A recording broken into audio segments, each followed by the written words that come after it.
is Tzvi Lebetkin, the Rabbi from another planet. Please like, share, and subscribe, and ring that little bell. Ring the little bell so you're notified when new videos drop, which is pretty much every day. Listen, I try and give you a full, and I would say personal service here on my channel. If you're not English, I don't think you're going to know what that means. I'm referring to prostitution.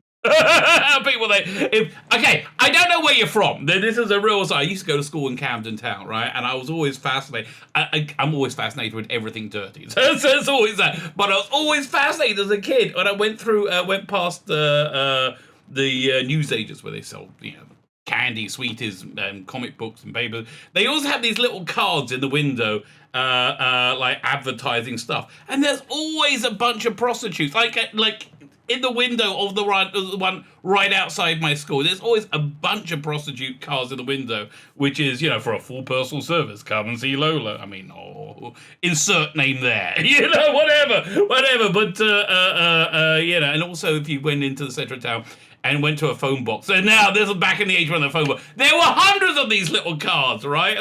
I kind of wish somebody would make a, what's the word? Like a nostalgia book of them. Listen, first, I don't live in England anymore, but secondly, I guess there aren't any phone boxes anymore. I guess that's not how people advertise. I don't know. Listen, you came here for Doctor Who, and take the piss about it, not for insight in the world of prostitution, which I really don't know much about. But what I do know quite a lot about, is Doctor Who and where it's going right now. And so we're going to be going over a bunch of news. We're going to go over the ratings. And you're going to look at my rating predictions, which I was too kind with, apparently. Yes, and I'm keeping my predictions written so you can see if I'm up or down from where, from what I predicted. So like, share, subscribe. YouTube just did another purge on my channel. Honestly, I worked out that other than shadow banning the channel and honestly, my channel should have. And I know this sounds stupid, but the growth it gets is they take off at least 60 subscribers a month, right? At least. So they throw that. My channel would probably be about 20,000-30,000 if I had the right, ideological views. But I don't, and I tell the truth, so I'm kind of screwed there. Anyway, if you can subscribe, that's really helpful. Comment, that also really helps. Like, share, all those things. Fan-dabby-dozy, thank you very much. I'm very, very grateful. I am very grateful. People just say that, but I actually am. Fine. Who's probably not grateful? Chibnall. It's not going well, right? Although, does he care? Is the thing. Does he care? I don't know. It doesn't seem like it's going to. So let's start by looking at the ratings. We'll go here. So first week, 4.43 overnight, bumped up to a 5.79 for a consolidated. The consolidator's a bit of bullshit, quite frankly. I mean, they consider somebody a viewer if they watch 2 minutes of the program. Full screen is like when somebody's watched it on a phone instead of watching it on a TV. It's bullshit, right? So you have multiple people, but whatever. I think the 4.43 is probably closer to the real figure than the consolidated, but whatever. Okay, so honestly, I would love to see the real data. I would love to see that. I would love to see the real in-time data for episode 3, because I bet it went like, like when people were like, what the hell's going on? They don't understand. But anyway, whatever. These are the figures we have to work with. Disingenuous bullcrap that they are. 5.79 overnight. So they got a 1.36 bump. Then next week they lost quite a lot. They lost about 500,000, which is surprising because I thought that first episode was better than most. Right, it was probably the best episode they'd done up until then. Until the second episode, which was the best one they'd done up until then. So they lost about 500,000, and they also lost more in the catch-up, which is a big deal, right? Because that means it's generating less. This is a 1.14 bump. I can imagine the catch-up numbers going down, right? Going dramatically down. But because of the strength of War of the Sontarans, which again had strength to it. I mean, there were very good points to it, not the points where Jodie was in, but they had good points to it. I think helped with the overnights of the week after, 3.76. Now we're getting close to the lowest ever. So here, 1 second. Let's pull up this. Let's pull up the chart. Now I went to the trouble of making charts. We should really pull them up. There you go. So this... sorry. This is the entire Jodie era. God, it's incredible to me. People in deep denial on Twitter say, no, it hasn't lost popularity. What does that look like to you? We said, no, it's TV audiences in general. I said, yes, TV audiences in general have good. Because you remember when we kept saying, if you keep making unwatchable shit, we're not going to watch unwatchable shit. And by unwatchable shit, I mean stuff that's like filled full of your insane ideological agenda, right? So, and you said, no, everybody loves the insane ideological agenda, and you're just a bigot and a wastist. And what's happened? Years and years of it. I mean, what? America, late night comedy, dead. Ratings for everything, dead. Why? Because that's the next video I'm going to be making, where they, the head of Marvel Studios said the quiet part out loud. So we don't care. We don't care. We have to fight the power. Because look. Bottom line is because they legalize without any virtue whatsoever, and it's not easy to be a scumbag, and so you've got to find ways where you're virtuous. That's why you get virtue signaling, which we get a lot of. But anyway, look. This rate of decline is greater than the rate of decline of television audiences in general.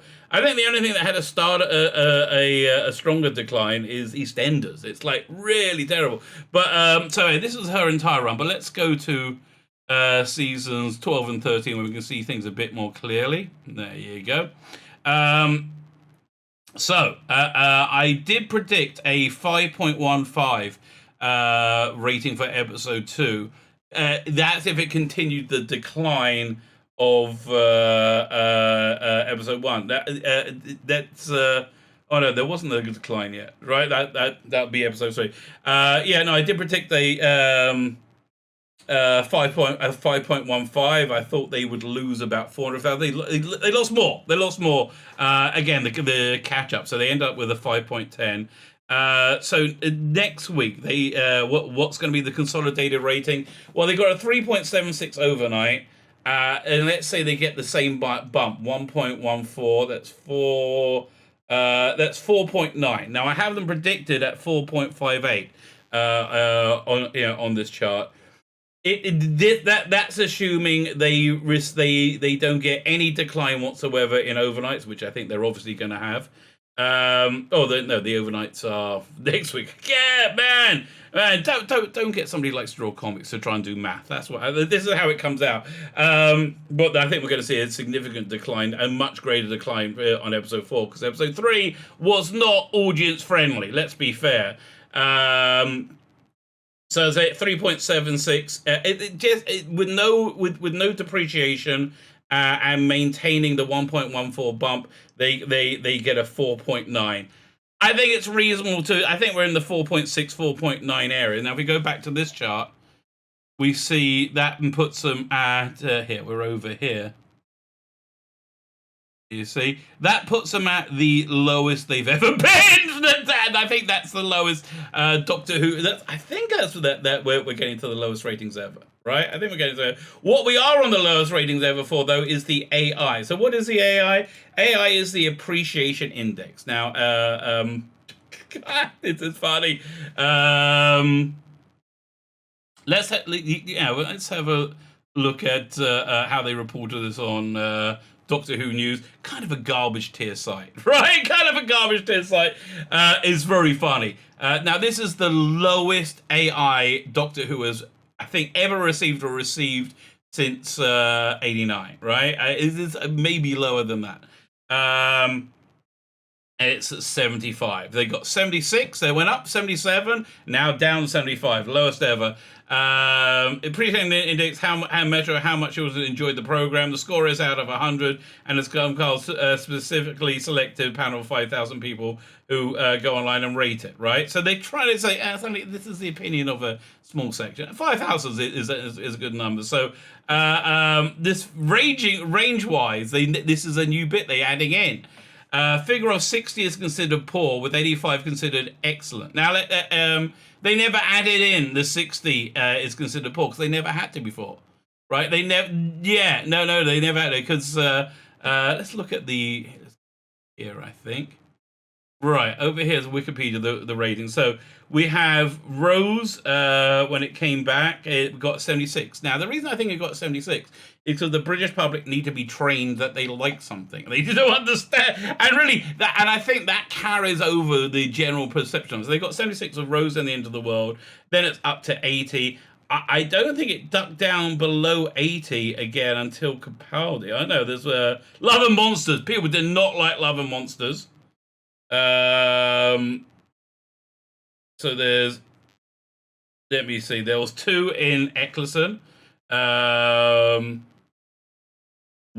I mean, look, they're getting 91s here on the Stolen Earth, right? I mean, that's they're knocking out the park, right? That's incredibly popular. Matt Smith, 89, yeah, all above 85, all above 85. Amy's Choice was the first time I dipped under at 84. 89, look, we're going through the sort, I mean, like 88, 86, 87, 85, 86, 84, Dr. Widow and Wardrobe, yeah, that deserved a low score. It was garbage. I mean, in my opinion, I thought that was utterly garbage. 86, 89, 87, 87. I ain't got a good chart of these. Rings of Akatan was CAC, also got an 84, as did Nightmare in Silver. It was nearly good, okay? The Time of the Doctor, that only got, that was on the 23rd, or 27th, the Time of the Doctor got an 83. That's surprisingly low, right? Okay, so then things started to slip a lot more with Capaldi, but over Capaldi's 40 episodes, I believe he went under 80 only twice. Let's have a look. So 82, 84, 82, 82, 83, 85, 83, 85, 83. And again, I just think he was too aloof, right? Too aloof for people to hook onto after the very, very personable Matt Smith, right? I think it was too... And yeah, I just read an interview that he kind of wanted to get that like scary Hartnell-esque thing going. Oh man, I'd love to see some more Capaldi, right? So yeah, so over here, Sleep No More was the first time it dipped under 80 in years. Yep, so that's 2015. It was, I think it was probably about 10 years, right? 10 years. So then, was it?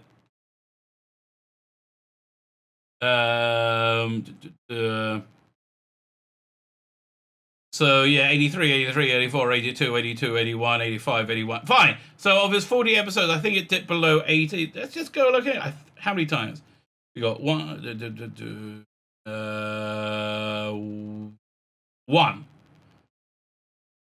And anybody else? It was more than that. Wow. Okay, in the entire Capaldi run, it dipped below 1 time. Out of how many episodes? 1, 2, 3, 4, 5, 6, 7, 8, 9, 10, 11, 12. 13, 14, 15, 16, 17, 18, 19, 20. 21, 22, 23, 24, 25, 26, 27, 28, 29, 30, 31, 32, 33, 34, 35, 35, 36, 37, 38, 39, 40. Okay, 40. Man, Live of the Land got 4.82. That's a real shame, because that's a solid episode, right? That was I like the Monk trilogy. Okay, so one time out of his 40 episodes. Jodie, however, out of initial 10, two times out the first 12. But again, the British public need to be trained. So we got 2 times to dip below 80. 3, 4, 5, 6, 7, 8, 9, 10. 10 times out of how many episodes? So 1 in 40 is Capaldi. Okay. 1, 2, 3, 4, 5, 6, 7, 8, 9, 10, 11, 12, 13, 14, 15, 16, 17, 18, 19, 20, 21, 22, 23, 24, 25. Okay, 25 episodes and 1, 2, 3, 4, 5, 6, 7, 8, 9, 10. Okay. So yeah, that's not doing good, right? That means it's not doing good. Again, it's math. It's the science, and I can't stand it when people say the science. There is no the science. There is science, right? There's science. But yeah, it doesn't. It not doing very good. Not doing very good. Now, one of the reasons I don't think it's doing very well is because it lacks this thing called I can't pronounce it. The verisimilitude. I'm saying it wrong. Believability, because the people creating just about every part of entertainment nowadays don't want to reflect the world as it is. They have a insane view of the world as it is. They think the Western world is intrinsically racist, right? They have this insane view of the world, and they want to make it into a much better world, which is also insane and doesn't work, right? So it doesn't reflect reality at all, and it doesn't reflect morality, which is something that Doctor Who always was very good at, right? It's the real problem. So something I noticed I would like to point to two things actually. I noticed I would like to point to was at the beginning of episode 3 we got a screen grab from it. I mean, God, Jodie, this was all basing on Jodie Whittaker's acting ability, and bless you, darling, you're not very good at it. What do you want me to tell you? I mean, like, you're just not very good at it. But they did two cardinal sins. One cardinal sin is they had the Doctor's point of view, which is saying awful if you want to keep the character mysterious. Now, we've had the Doctor's monologue told by a third party, I think in Wizard's Apprentice, or which is familiar, who had Missy narrate the Doctor's thought process at the beginning to explain the cliffhanger. But never the Doctor himself. As far as I can know, if you can think of anything, please let me know. So here's the dialogue here, and I think this is the second massive, and I can't really be understated, massive problem with the current Doctor Who. Right, so she's it's the cliffhanger just ended, and what's going on there? Cliffhanger, title just ended, and she's trying to work out what to do, because that's basically what she does a lot. And she says, I spend my life walking into new places and weighing things up fast. So immediately, she's talking about how great she is. And it's just not very good. You need to be a bit self-effacing. When I say self-effacing, you've got to know your own worth and your own validity. But it's not good to be putting yourself on a pedestal with this Doctor. But I haven't got the point there. So I got the way up things on who's who? Who has power? Now that's an important thing. That is the absolute opposite of morality. Who's in danger? How fast is danger coming? Also, how likely are my friends to die? Well, if they're with you, pretty likely. Pretty dark likely, I would say. That's the biggest leap of logic I've had so far, that you haven't killed everybody around you quite as yet, because you're such a moron. But here, who has the power? And again, it's like saying the science. Now, everybody has power. Everybody has power. It's who has more power? Like, who is... And that question is almost always answered depending on your personal biases, right? For example, 2 years ago, Hamas, who say they exist to kill Jews wherever they can find them. So they're not so right on, right? They're not so right on. They whipped the people of Gaza up into a bloodthirsty frenzy to murder Jews. Not exaggerating. That's a very fair description of what actually happened. No spin, right? It was they called it a protest. They always call these things peaceful protests, but they distributed maps on how to get to Jews really quickly and kill them, right? It's like, I don't know what to tell you. So we had two lines of defense. We have a fence and we have an army, right? We have an army. Now, I think it's like a 1,000-strong crowd of people baying for Jewish blood. Literally, okay? Not hyperbole. Baying for blood. We have tanks and we have people with guns. Okay, who has the power? Who has the power? See, according to the idiot Whittaker, she'll say, well, the people with guns, they're the white ones, so the Jews just got to let themselves be killed, because otherwise the people with power will be taking people without the power. But then the people with less power will murder the people with power. Idiot. And that's really what's going on in America right now with this Carl Rittenhouse case, where we are bracing for riots. if this kid will be what's the word? Not indicted. Released if the kid is found innocent. Now the kid is very clearly found innocent because it was. I can't go into in like massive detail, but essentially, if you don't know the case, the narrative was that the white supremacists took over America. The white supremacists loved Donald Trump, and Donald Trump loved white supremacists. They kind of didn't, right? I had to tell you. But anyway, that's it. They took over America. This emboldened all the racist people in America, especially the police, who were super racist, and they went around shooting people.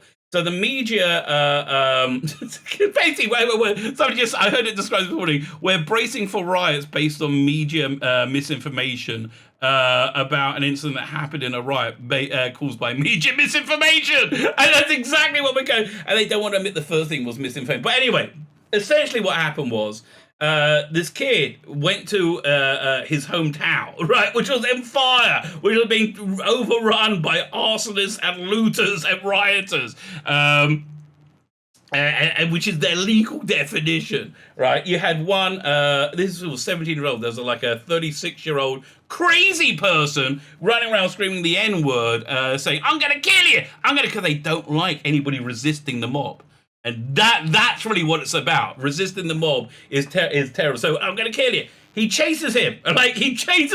Gets him cornered, tries to grab his gun to kill him, and at which point the kid fires to defend himself. A clear case of self-defense. How clear is it? Like, the guy had burn marks on his hands from grabbing the bloody rifle. But anyway.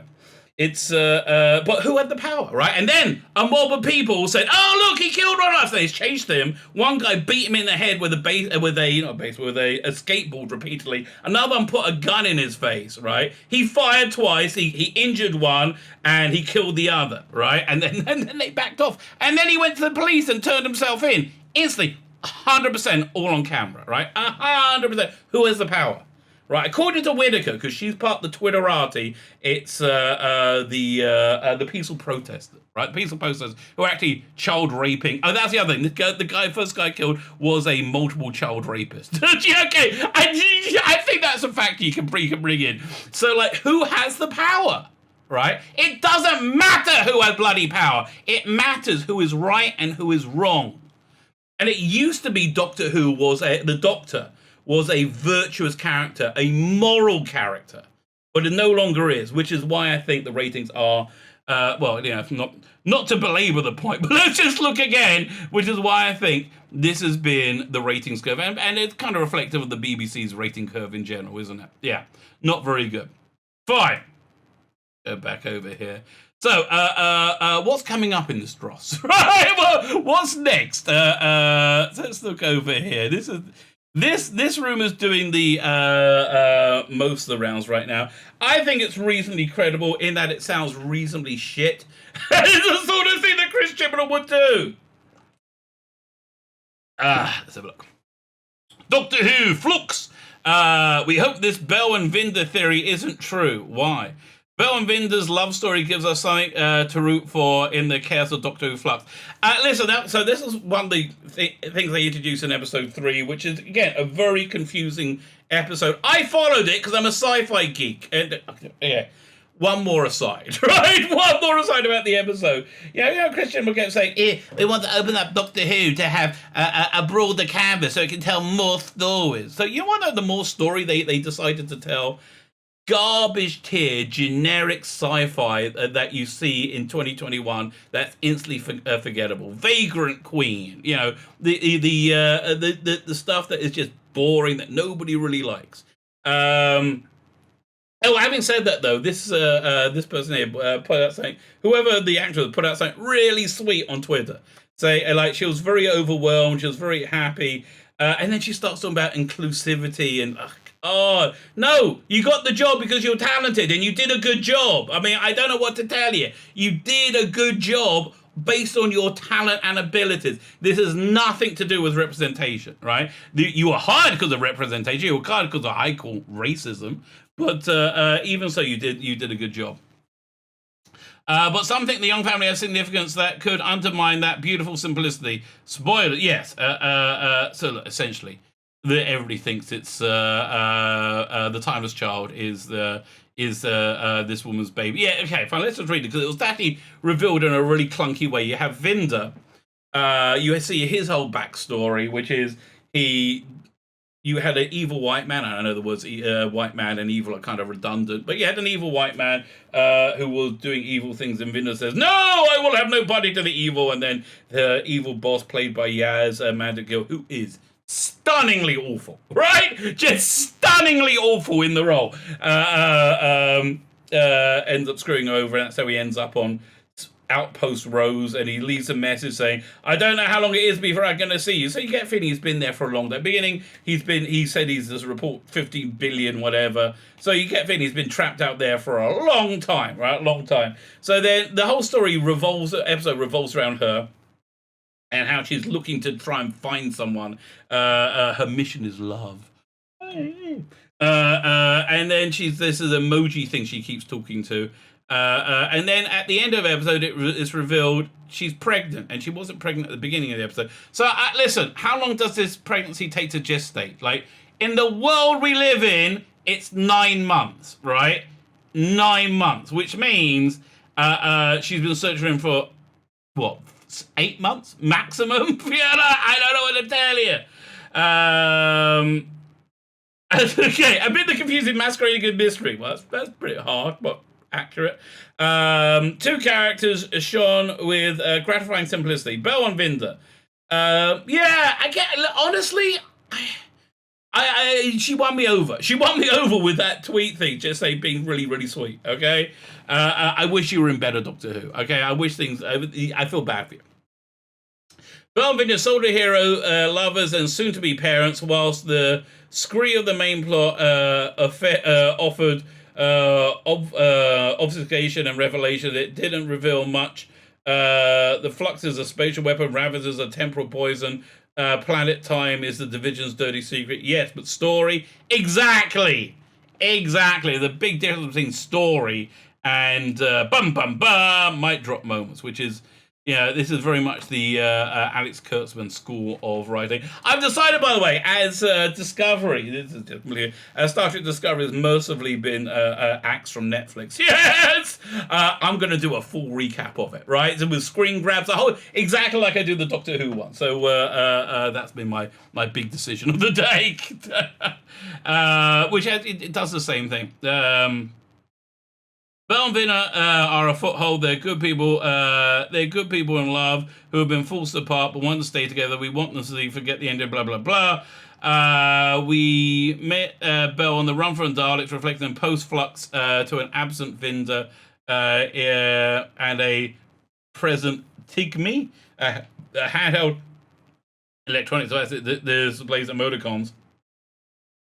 Later, at the end, we learn that Belle's pregnant, so we can assume it's the in utero baby.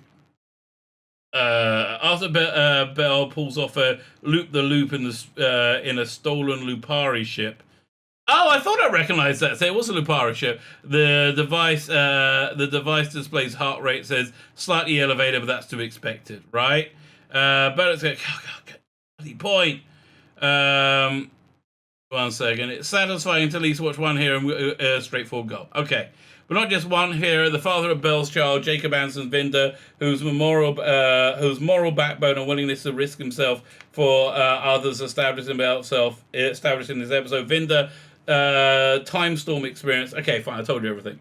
Though resentful treatment, he didn't become embittered by the experience. A romantic soul, Vinder continued to revel in the beauty of the universe in his enforced exile. The 2 heroic flying aces in love, separated but seeking each other across the universe, is part of Doctor Who Flux that anybody can enjoy. Yeah, okay, you know what? Yes, I would enjoy it if I didn't think where it was cut. It was very clear where it's going, and to shit. it's the answer. But yeah, okay, I'm going to give him that point. Belle and Vinder is a simple story that provides recognizable scale for a gigantic concept like the end of the universe in a way that used to regularly happen when Russell Davies was showrunner. Yeah, That's actually real good. You had these massive events, but you access them through human stories, which again I think is where Chibnall is has some problems. It's a small, accessible, and meaningful, unlike the vast, complicated tangle of everything else going on in the series. All of which would be undermined if a new family were proven true. Major speculation ahead. You have been warned. A few elements of Belle and Vinder's story are being interpreted to support the theory that it will turn out to be the Doctor's parents, or the timeless child's parents. A couple of the couple's unborn baby, some theories will somehow be the child discovered long ago by Gallifrey. Yeah, I believe that completely. Right, don't you? I totally believe that. Traveller Tectoon, who, as we learned in the series 12, finally used the child, murdering it over and over again to create regeneration. Right, I think that's probably why flux energy is better for our universe than regeneration. If you just see our basic morality of us. What's the evidence? Belle saying to herself, Tigmani, I wonder if he looks different after watching Vinder's holographic message for the umpteenth time, prompting us to think that people might regenerate and change appearance. Vinder calls his last plea flux report number 21754. These are data reports. It means to be an outpost rose for 54 years. Okay, that's a long pregnancy. Okay, long pregnancy. And even after he has to report 10 times, even if he has to report for 10 times a day, it means he's been alone for 5 years. So that's also true, which makes Belle's still not showing pregnancy either a record breaker or extremely alien. Unless that is one of the countless potential sci-fi options in 3. Something zapped Vinder in the Temple of Atropos after he evacuated Outpost Rove, which means that he, like Joseph Williamson, must be of special significance to whatever's happening. Who's Joseph Williamson? I don't even I don't even know. When Belle watched the Time Force particles destroy the pair of survivors, she said that some days she feels like they want to stop me getting you. If the flux is all about the Doctor, it seems that perhaps whoever sent it is trying to remove her from existence, wipe the timeless child, and everything that followed. Well, that's all of us. We want to wipe that all out. Sounds like something the Master might do, but okay, who cares? But I assume we're seeing Sacha the One back at some point. But then the child has already been conceived at this stage, separating the parents. Now is like closing. Well, listen, look, Chibnall is interested in the might drop moment rather than over logic and reason, right? You know, if you remember when Jodie Whittaker's Doctor heroically started digging up something outside her house in Future of the Dune and found a TARDIS buried, and then they needed to enter it, but they couldn't because it was still buried, and so they teleported in. Yeah. So yeah, I think this is pretty likely, right? I think this is pretty darn likely. Is hiding another secret regeneration, according to the Radio Times. Another clue, a potential plot twist. Potential twist was hidden in plain sight during Once Upon a Time. Okay, what's this Hugh Fullerton? So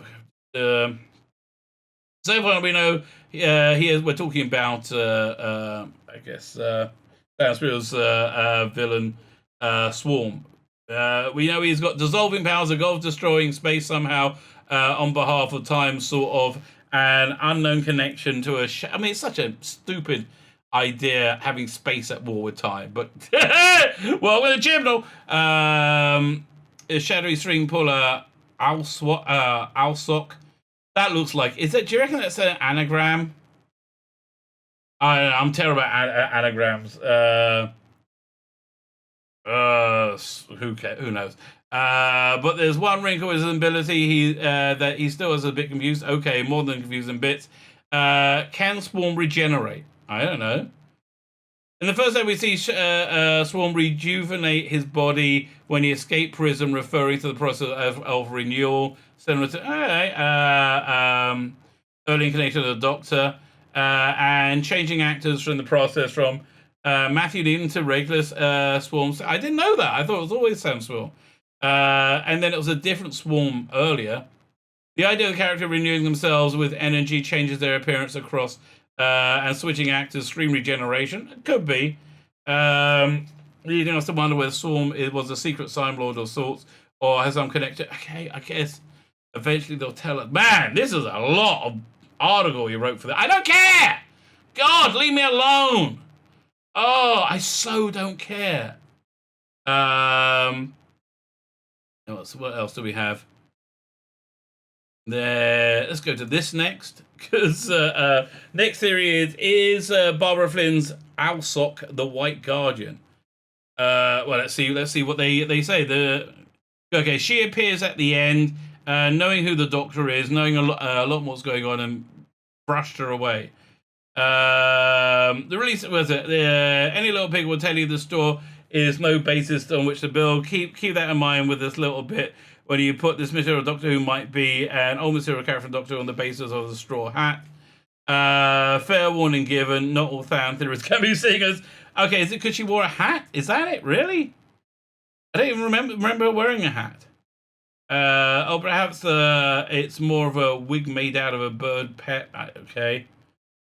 Now about the bird. Doctor Who Flux, once upon a time, the Doctor is inside her own time stream, pleading with the Mori to help her let her stay and watch more episodes from the past, which we're going to talk about. This is the most she's ever found out about pre-Hartnell life as a agent of the Division. And again, these incredible new stories that Christian said we're opening up to. It's just boring, garbage tier sci-fi that you see everywhere that's instantly forgettable, right?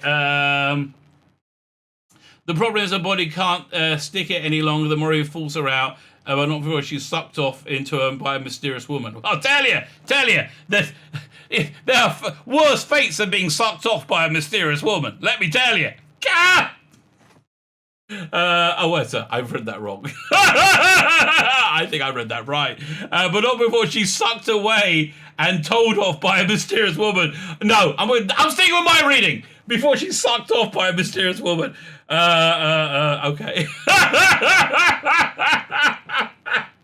One playboy Barbara Finn is credited in the episode as Alsoc. The Doctor doesn't know the name or who or when it belongs to, as Alsoc clearly knows the Doctor and is not a fan. Alsoc is able to pluck the Doctor from her own time stream to dismiss her. Who else can do that? Well, the Fourth Doctor says when he asks himself the same thing when he's summoned by the TARDIS by a bright light and ecclesiastical music in the Rebus only a Guardian. Oh, so depending on what you tell, that seems reasonable.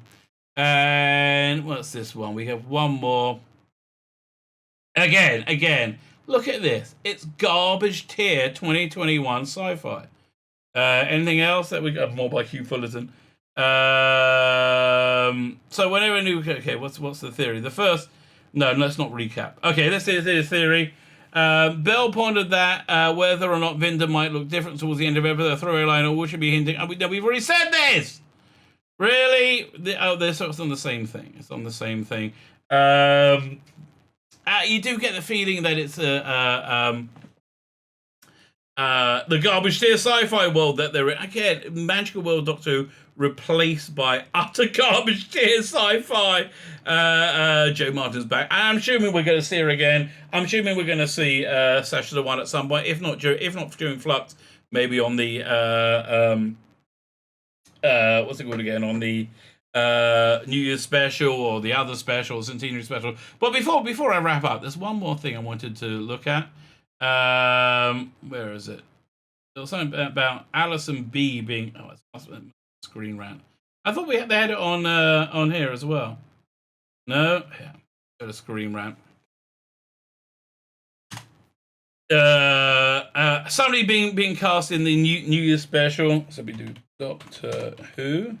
Now, the reason I point this out because this was a here we go. Aisling Beer. So this is one of the I can't remember exactly, but this was one of the rumors that came from the TARDIS zone about somebody being considered to replace Jodie Whittaker. Actor and comedian Aisling Bring. This was from about January, as I recall, who recently started Netflix Living with Yourself, will feature in Doctor Who's New Year's Day special. To be safe, know anything about her at all. British character last seen in Last Night, so I really want to see that. Is that on download yet? TV mag from today, info on New Year's special.